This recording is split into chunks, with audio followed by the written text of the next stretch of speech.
ওগো আল্লাহর পয়গম্বর, আমি আমার স্বজাতি আরেকটা হুদহুদ পাইয়া তার সাথে গল্প করতে করতে উড়াল দিতে দিতে দিতে দিতে এমন এক অঞ্চলে চলে গেলাম যেই অঞ্চলের খবর আপনি জানেন না। হুদহুদ পাখি যার সাথে কথা বলতেছেন উনি কি শুধু বাদশাহ না নবী? কিন্তু বর্তমানে যেই কথা বলতেছেন এটা কিন্তু বাদশার সাথে ওনার অধীনস্থ।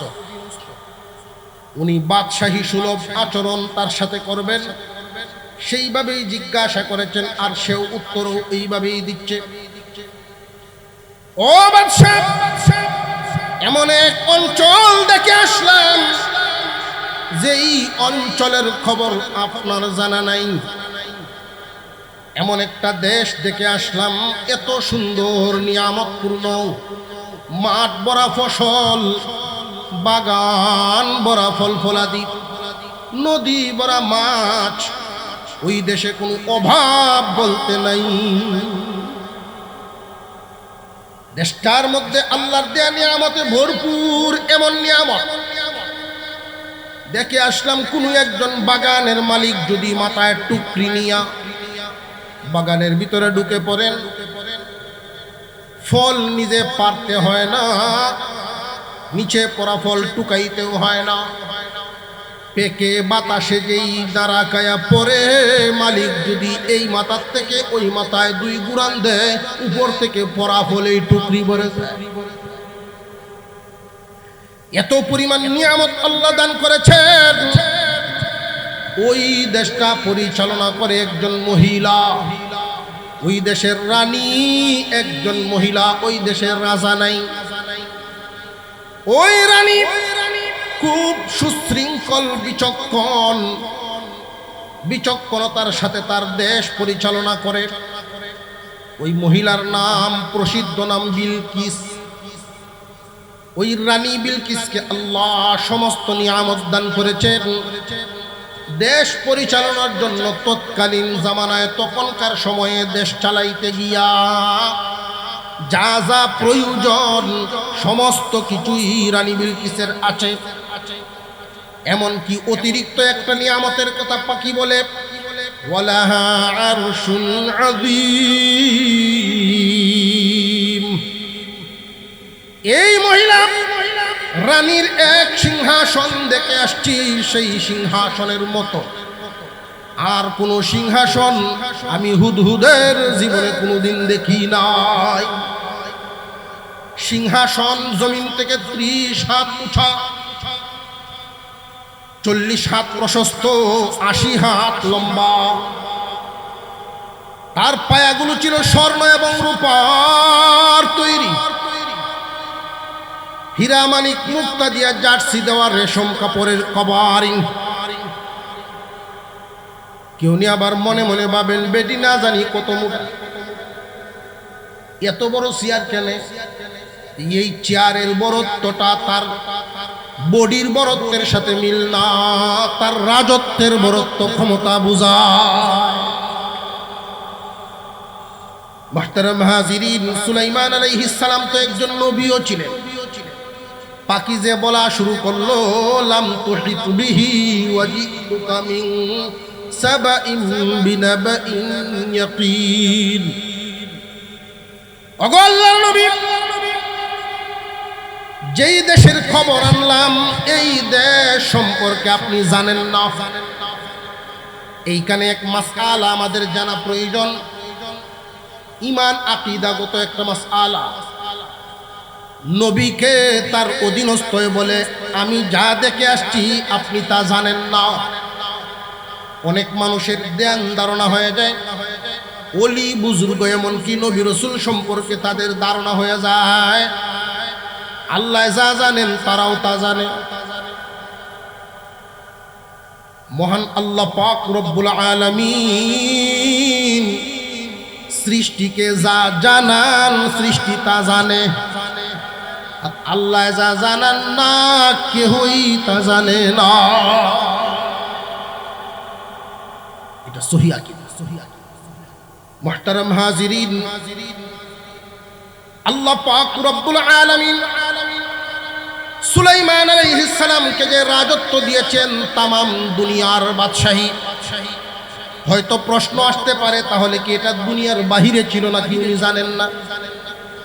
সুলাইমান আলাইহিস সালামকে যে আল্লাহ দুনিয়ার বাদশাহী দিলেন একসাথে দেন নাই, পর্যায়ক্রমে 10টা 20টা 30টা রাষ্ট্রের আয়তন, এইভাবে পর্যায়ক্রমে যাইতে যাইতে এক সময় তামাম দুনিয়ার রাজত্ব এসে, ওই সময় সেই অঞ্চলের নাম সাবা, দেশটার নাম সাবা নামক দেশ। কওমে সাবা ওই জাতি বড় উন্নত জাতি, বিশাল নিয়ামতের ভান্ডার আল্লাহ এদেরকে দান করেছেন। এবার পাকিটায় তার গুণ, সেই দেশের গুণাবলী বর্ণনা করে আক্কেফের সাথে এখন বর্ণনা শুরু করে দিল। ইন্নী ওয়াজাদতু ইমরাআতান তামলিকুহুম ওয়া উতিয়াত মিন কুল্লি শাইইন ওয়া লাহা আরশুন আযীম। وجدتها وقومها يسجدون للشمس من دون الله وزين لهم الشيطان أعمالهم فصدهم عن السبيل فهم لا يهتدون। ওগো আল্লাহর নবী, এত সুন্দর নিয়ামতের দেশ, সব আল্লাহর দেওয়া, কিন্তু এই দেশের মানুষ তো আল্লাহ চিনে না, ওরা আল্লাহর গোলামি করে না। আপনি তো শুধু বাদশা নন, আপনি তো আল্লাহর পয়গম্বরও, তাই আপনার কাছেই এই সংবাদ পৌঁছানো, আপনি ব্যবস্থা গ্রহণ করবেন। এত কিছু যে আল্লাহ দিলেন, কিন্তু আল্লাহর পরিবর্তে ওরা সূর্যের পূজা। রানী বিলকিস সহ তার দেশের সব মানুষ সূর্য যখন উদিত হয় তখন একবার সূর্যকে সেজদা দেয়। সূর্য যখন ঠিক দুপুরে মাথার উপর বরাবর আসে তখন আবার সেজদায় লুটায় পড়ে। সূর্য যখন ডুবিয়া যায় আবার তারা সূর্যকে সেজদা দিয়া বিদায় দেয়। এই জন্য এই তিন বেলা আমাদের শরীয়তে, আমাদের ধর্মে নামাজ পড়া নিষেধ করা হয়েছে। ওই সময় সেজদা দিবায় না, সূর্য পূজারীদের সাথে যেন তোমাদের সেজদার মিল হইয়া না যায়। ওক্তে যদি মিল হইয়া যায়, যদিও তোমার অন্তরে নাই, চিত্র সিনারি তো দেখা যায় সময় মতো।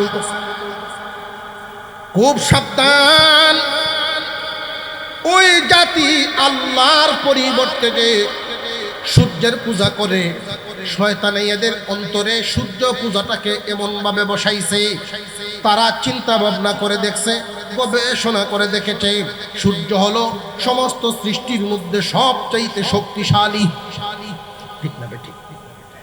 সমস্ত সৃষ্টি জগৎ নিয়ে গবেষণা করে সূর্যকে যখন শক্তিশালী তারা পাইল, শেষ পর্যন্ত এই সূর্যকেই তারা খোদা মানা শুরু করল। কিন্তু সূর্য খোদা হইতে পারে না। কোরআনে আল্লাহ পাক আরেকজনের চিন্তা ভাবনা তুলে ধরেছেন। সূর্য নিয়েই চিন্তা করেছিল, সৃষ্টি নিয়ে চিন্তা করেছিলেন ইব্রাহিম আলাইহিস সালাম। উনি এক এক দিন এক একটা ভাবতেন, আমার খোদাকে আমার কে বানাইলো।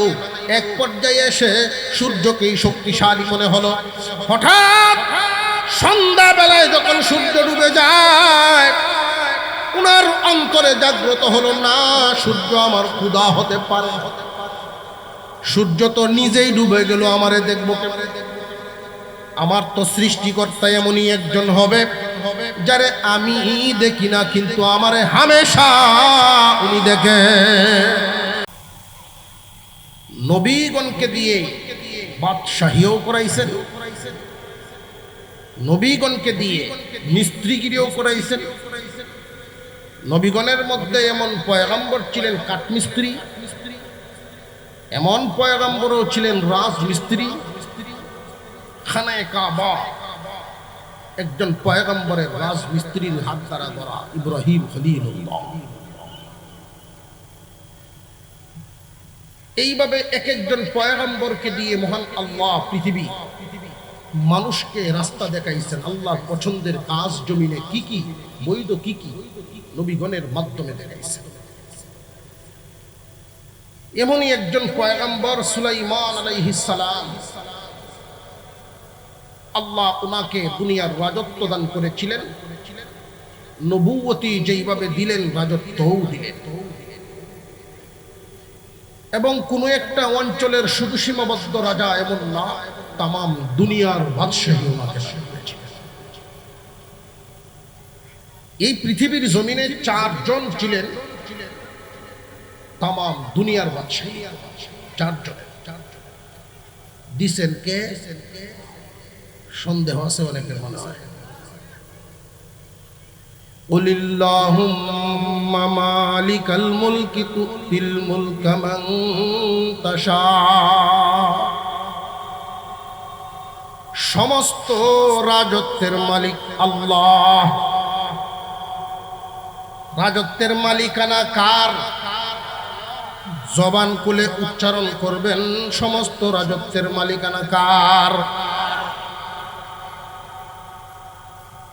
তুতিল মুলকা মান তাশা ওয়া তানজিউল মুলকা মিম্মান তাশা।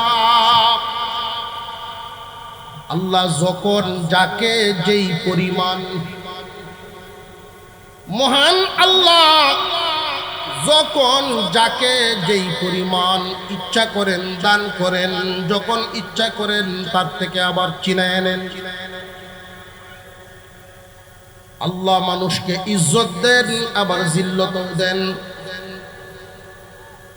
কখনো কখনো মানুষকে মহান আল্লাহ পাক দৌলত দিয়া পরীক্ষা করেন, দৌলত পাইয়া তার বাপ শাস্তি ঠিক থাকে কিনা। কখনো ক্ষমতা দিয়া পরীক্ষা করেন, যদি বান্দা লাগামহীন হইয়া যায়, আল্লাহর রাজত্ব আল্লাহর মাল আল্লাহ নিয়ে যান, তার কর্মের ফলাফল কাউকে কাউকে দুনিয়াতেও দেখায়া দেন। মুহতারাম হাজিরিন, সুলাইমান আলাইহিস সালামকে আল্লাহ পাক রব্বুল আলামিন রাজত্ব দান করলেন কোন একটা অঞ্চলের না, এক সময় তামাম দুনিয়া।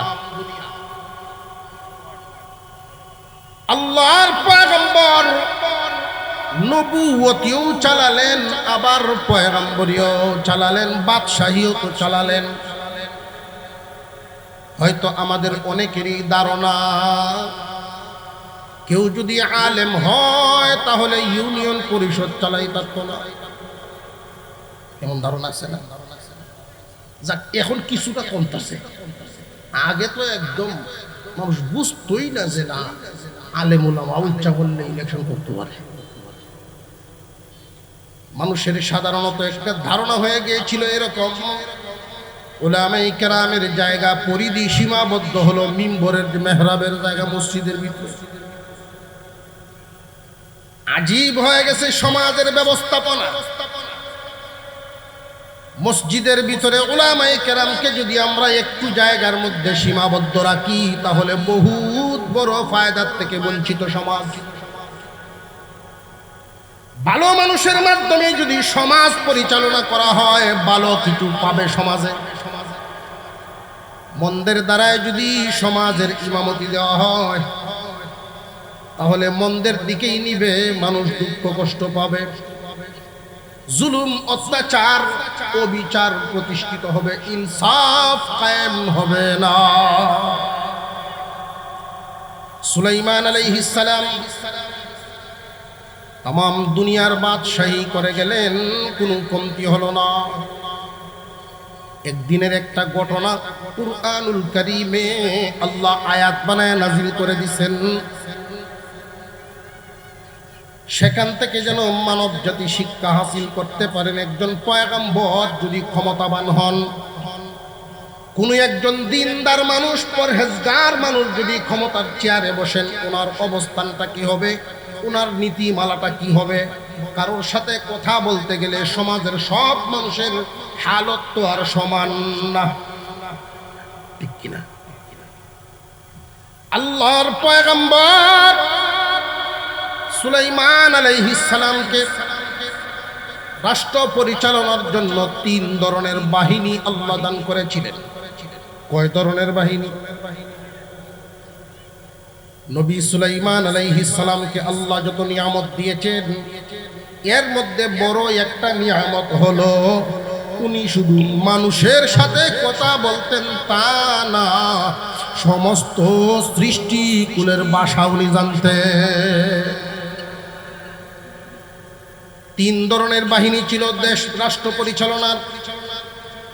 মানুষ থেকেও ছিল ওনার সেনাবাহিনী, জিন্নাত থেকেও ছিল ওনার বাহিনী, পাখি থেকেও ছিল বাহিনী। আল্লাহর পয়গম্বর যখন সফরে যাইতেন 3 বাহিনী সাথে নিয়ে যাইতেন।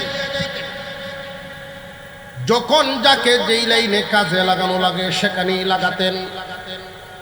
যখন মরুভূমি অঞ্চল সফর করতেন, শত শত কিলোমিটার মরুভূমি অঞ্চল, তখন তো আর মাম পানির কোম্পানি আছিল না। বিশাল মরুভূমির সাথে থাকা পানি যখন শেষ হয়ে যেত, তখন সুলাইমান আলাইহিস সালাম সবাইকে নিয়ে পানি পান করার ব্যবস্থা করতেন। পাখিগুলোর মধ্যে একটা পাখির নাম হুদহুদ পাখি। আল্লাহ পাক এই হুদহুদ পাখির চোখের মধ্যে এমন একটা পাওয়ার ক্ষমতা দান করেছিলেন, যদিও পাখিটা দেখতে ছোট, কিন্তু তার চোখে ছিল অসামান্য পাওয়ার। এমন চোখের পাওয়ার আল্লাহ দিয়েছেন। ওই পাখিটাকে যখন নবী সুলাইমান আলাইহিস সালাম হুকুম দিতেন, পাখি এক চক্কর লাগায় আয়েশা রিপোর্ট পেশ করত, গো আল্লাহর পয়গম্বর, যদি ওই দিকে গিয়ে মাটি খনন করা হয় 200 ফুট নিচে গেলেই পানি মিলব, আর ওই দিকে যদি যান 500 ফুট নিচে গেলে পানি পাওয়া যাবে। হুদহুদ পাখি উপর দিয়া উড়াল দিয়া বলতে পারতো মাটির কোন স্তরে কি পরিমাণ পানি আছে, কি পরিমাণ খনিজ সম্পদ। আল্লাহ রব্বুল আলামিন তার চোখের পাওয়ার এমন দান করেছিলেন, মাটির নিচের হালত দেখতে পাইতেন।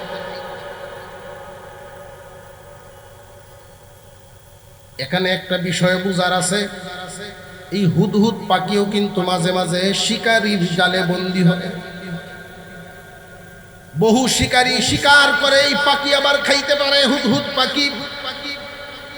প্রশ্ন জাগে, হুদহুদের চোখে যদি এতই পাওয়ার থাকে, শিকারীর জালে বন্দী হয় কেমন করে? প্রশ্ন জাগে নি না জাগে না?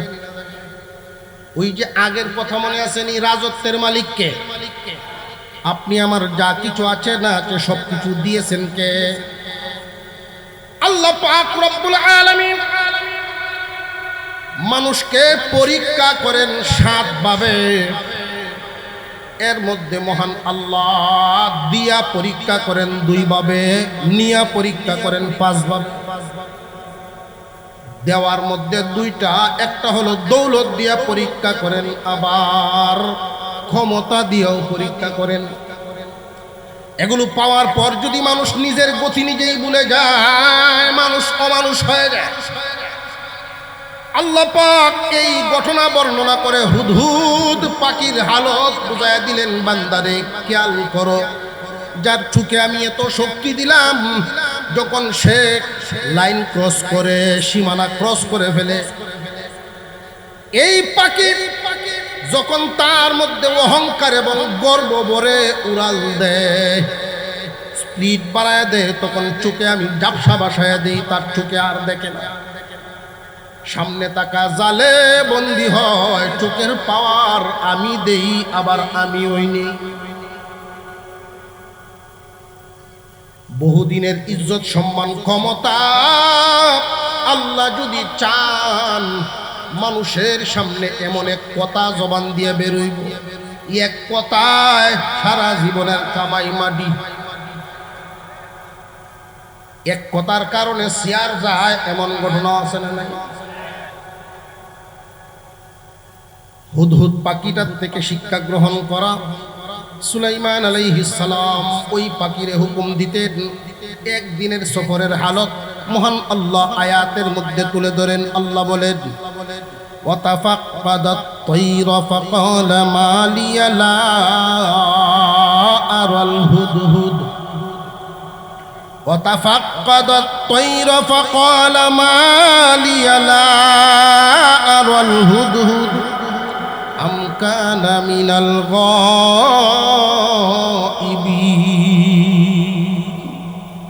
সুলাইমান আলাইহিস সালাম তিন বাহিনী নিয়ে সফরের হালতে ছিলেন। প্রয়োজনে উনি বাহিনীর দিকে তাকালেন। সর্বপ্রথম তিন বাহিনীর মধ্যে নজর দিলেন পাখি বাহিনীর দিকে। এখান থেকে ক্ষমতাবান দায়িত্বশীল লোকদের শিক্ষা আছে। তিন বাহিনীর মধ্যে সবল শক্তিশালী কোন বাহিনী?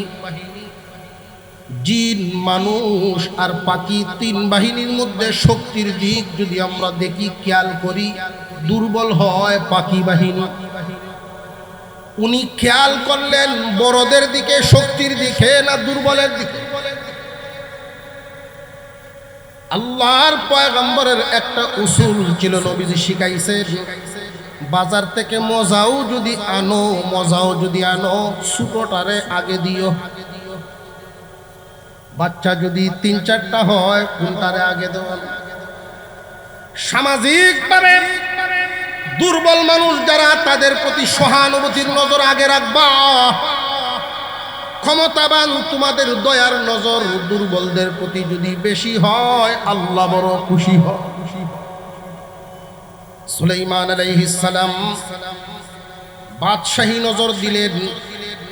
উনার অধীনস্থদের উপরে যখন নজর দিলেন, সর্বপ্রথম পাখিদের খোঁজখবর নিচ্ছেন, এরপরে অন্যদের নিবেন। পাখিদের দিকে তাকাইয়া ছোট পাখি হুদহুদের ব্যাপারে জিজ্ঞাসা করলেন, মালিয়া লা আরাল হুদহুদ। জিজ্ঞাসা যে করলেন, এইখানের একটা নিয়ম। হুদহুদ পাখি সেখানে উপস্থিত নাই। মালিয়া লা আরাল হুদহুদ, আমার কি হয়ে গেল? আমি হুদহুদকে কেন দেখছি না? জিজ্ঞাসা আমাদের মতে সামাজিকভাবে যেটা চলে সাধারণত, আমরাও তো কোনো শিক্ষক যদি ছাত্র অনুপস্থিত থাকে, তার কি হইল এইভাবে জিজ্ঞাসা করি, তার কি হইছে, আসলো না কেন? ঠিক না ঠিক? হুদহুদ পাখিটা যে উপস্থিত নাই, হুদহুদের কি হইছে না হইছে এইভাবে না বলে নবী সুলাইমান বলার ভঙ্গিটা খুব পাল্টায়া বললেন শিক্ষার জন্য। কারণ এই আয়াতগুলো মহান আল্লাহ শুধু ঘটনা শোনানোই উদ্দেশ্য না, আমাদের জন্য সবক বের করে দিয়েছেন। মহান আল্লাহ পাক বুঝাইলেন, একজন কর্তা দায়িত্বশীল হোক পরিবারের হোক না প্রতিষ্ঠানের, যদি তার অধীনস্থ থাকে, অধীনস্থদের সাথে কোন ধরনের আচরণ, তাদের কোনো ত্রুটি দেখলে পরে কিভাবে এটার সমাধান করতে হয়, কোন লাইনে আগাইতে হয়, ওই শিক্ষাটা মহান আল্লাহ ঘটনা বলে আমাদের বুঝাইয়া দিলেন। সুলাইমান আলাইহিস সালাম জিজ্ঞাসা করলেন, আমার কি হয়ে গেল, আমি কেন দেখছি না? আল্লাহর নবী সুলাইমান ভালো করে জানতেন, কোন সৃষ্টি মানুষের অধীনে আনা মানুষের ক্ষমতার ভিতরে নয়, আল্লাহর দয়া। সুলাইমান আলাইহিস সালাম আগে নিজের দিকে খেয়াল করতেছেন, হুদহুদ অনুপস্থিত কেন, আমার এই মিটিংয়ে উপস্থিত নাই কেন, আমার নিজের মধ্যে কোনো ত্রুটি আছে কিনা।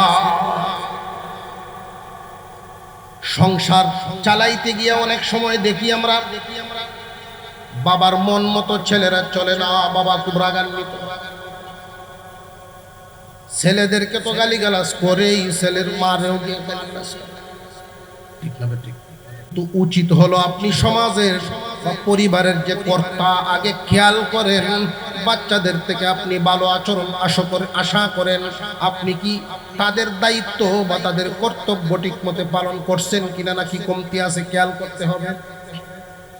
স্বামীর কাছে স্ত্রীর পাওনা আছে, স্ত্রীর কাছে স্বামীর পাওনা আছে, মা বাবার কাছে সন্তানের পাওনা আছে, সন্তানের কাছেও মা বাবার পাওনা আছে। আমার অধীনস্থ বা আমার ছোট ভাইয়েরা যদি আমাকে বড় ভাই হিসেবে যেই সম্মান দেওয়ার কথা এই পরিমাণ যদি না দেয়, ওদেরকে জিজ্ঞাসা করার আগে নিজেকে জিজ্ঞাসা করা। আমার অধীনস্থ শিক্ষকরা যদি আমাকে প্রধান হিসেবে মূল্যায়ন যা করার কথা এই পরিমাণ না করে, তাহলে আমার নিজের দিকে খেয়াল করা। এই সবক এই আয়াতে আত্মসমালোচনা বোঝানো হয়েছে।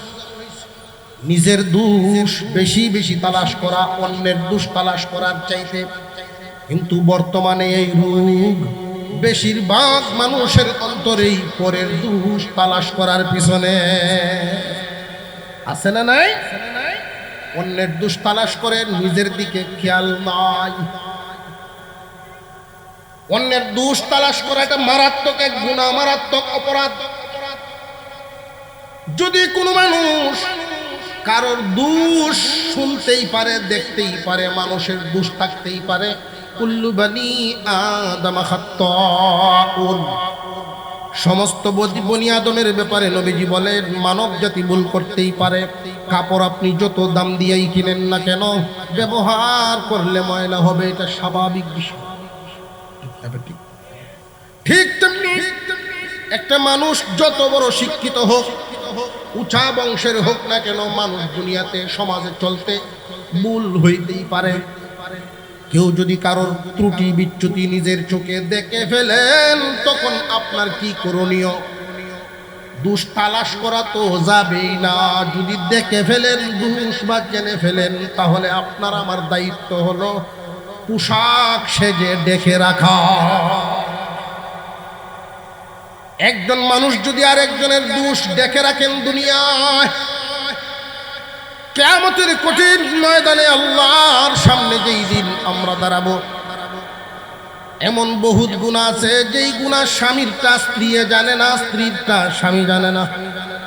দূরেরটা বাদ দিন, স্বামী স্ত্রীর গুনাহ পর্যন্ত একজন আরেকজনেরটা জানে না। এমন গোপনীয় বিষয়ও আছে না নাই ব্যক্তিগত? কিন্তু আল্লাহর জানা আছে না নাই? আল্লাহ পাক রব্বুল আলামিন আমার আপনার সব গোপন বস্তু যদি গোপন বিষয় সমাজে জানায় দিতেন, যেই পরিমাণ ইজ্জত সালাম রাস্তাঘাটে এখন মানুষ দেয়, এই পরিমাণ দিতনি। আমি আপনার আসল রূপ আল্লাহ রব্বুল আলামিন, উনার এক সিফতির নাম সত্তার। সত্তার নামক চাদর দিয়া ডাইকা রাখছেন।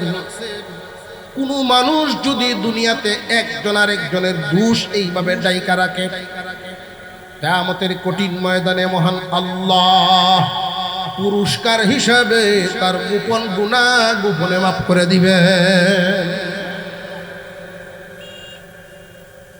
এই যে মারাত্মক দোষ, অন্যের দিকে অন্যের দোষ তালাশ করা আগে না নিজেরটা তালাশ করা? মহান আল্লাহ যে আমাদের সৃষ্টি করেছেন, খেয়াল করেন, সৃষ্টির দিকে খেয়াল করেন। আমরা যে আঙ্গুল ব্যবহার করি, অন্যের দোষ তালাশ করতে গিয়ে যখন আঙ্গুলটা তুলি, একটা আঙ্গুল অন্যের দিকে দিলাম, বাকি তিনটা কিন্তু আপনার দিকে ফিরে আসে। দেখছেন? মুহতারাম হাজিরিন, আত্মসমালোচনা করা। আপনি যদি আপনার পাওনা ঠিকমতো আদায় করেন, বিবি স্বামী হিসাবে আদায় করবে, সন্তানরা বাবা হিসাবে আদায় করবে, ছোট ভাইয়েরা বড় ভাই হিসাবে ঠিকই মূল্যায়ন করবে। সমাজের মধ্যে খুব খেয়াল করে দেখবেন, বর্তমান সমাজে বেশিরভাগই পারিবারিক গোরমিল মিল মোহব্বত কমে গেছে।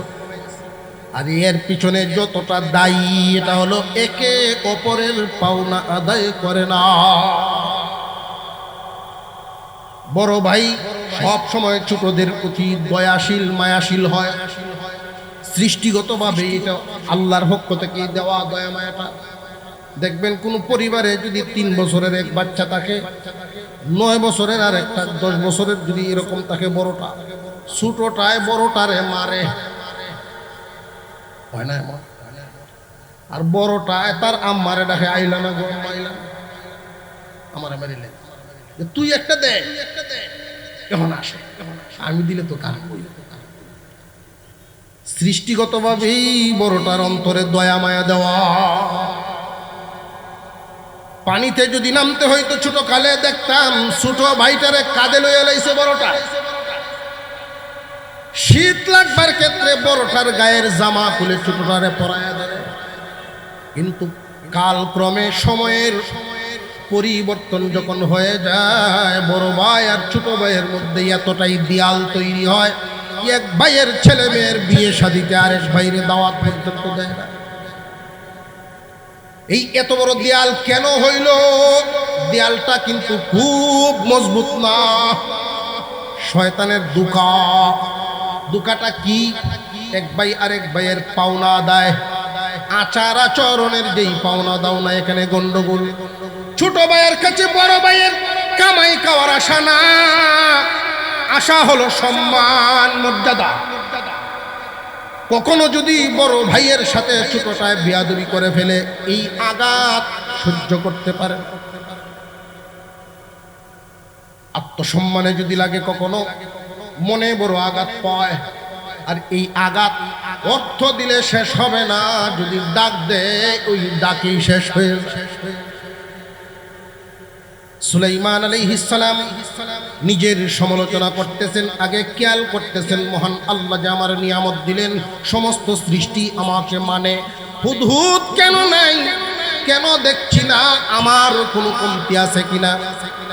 আর যদি তার কারণেই অনুপস্থিত থেকে থাকে, সে আসুক। লা উআযিবান্নাহু আযাবান শাদীদা আও লা আযবাহান্নাহু আও লা ইয়াতিয়ান্নি বিসুলতানিন মুবিন। সে উপস্থিত হোক, কারণ দর্শাইতে হবে। অনুপস্থিত যে ছিল, এটা কি তার গুণ না দোষ? কথা বুঝতেছেন? অনুপস্থিত হওয়াটা তার জন্য অপরাধ, তাই বলে আসলেই তার উপর নির্যাতন বা শাসন প্রয়োগ চলবে না। কেউ বিচার দিল কারোর ব্যাপারে, সে আসলেই কি বিচার শুরু করে দেওয়া? সুলাইমান আলাইহিস সালাম উসুল বর্ণনা করতেছে, উপযুক্ত কারণ যদি দর্শাইতে না পারে তাহলে তাকে শাস্তি দিব, আর উপযুক্ত কারণ যদি দর্শায় তাহলে কি শাস্তি দেওয়া যায়? যদি আপনার অধীনস্থরা কোনো অনিয়ম করে, কারণ জিজ্ঞাসা করা।